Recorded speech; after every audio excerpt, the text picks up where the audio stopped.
Почитувани, она за што како партија говориме подолг период, се потврди. Илија Јовановски е еден од најлошите градоначалници во Македонија. Според анкетите на МЦМС, Јовановски е во друштво на неколку други градоначалници и се наоѓа на самото дно, со мизерни 1,1% доверба.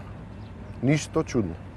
Нормално е градоначалникот на Прилеп да ужива толку ниска популарност и доверба од граѓаните, кога го преспа мандатот и не реализираше ниту едно предизборно ветување. Колку за подсетување, Илија Јовановски во предизборната кампања ветуваше 20% поевтини сметки за вода, а прилепчани добија повисоки сметки за 60%.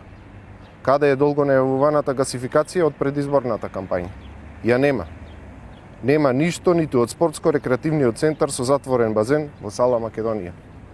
Го нема новиот театар, ја нема реконструкцијата на Прилепската чаршија, срцето на град Прилеп.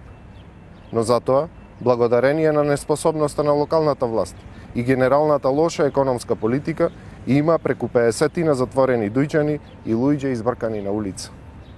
Во време на мандатот на Јовановски нема ниту една инвестиција во технолошко-индустријската развојна зона Прилеп, со која би се отвориле нови работни места.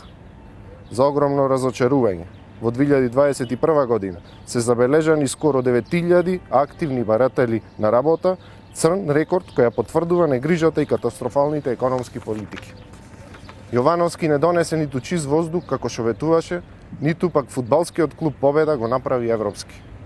И ако продолжиме да ги набројуваме сите нереализирани ветувања, потребни ќе ни бидат уште многу пресконференции. Почитувани, освен непотизам, вработување на најблиските роднини, пријатели и партиски послушници, како и лошите кадровски решенија, од Јовановски не видовме ништо корисно за градот.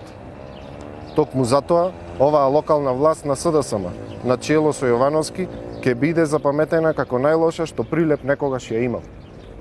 После локалните избори и победата на ВМРО ДПМН се обврзуваме заедно да работиме и да го вратиме Прилеп на правиот пат.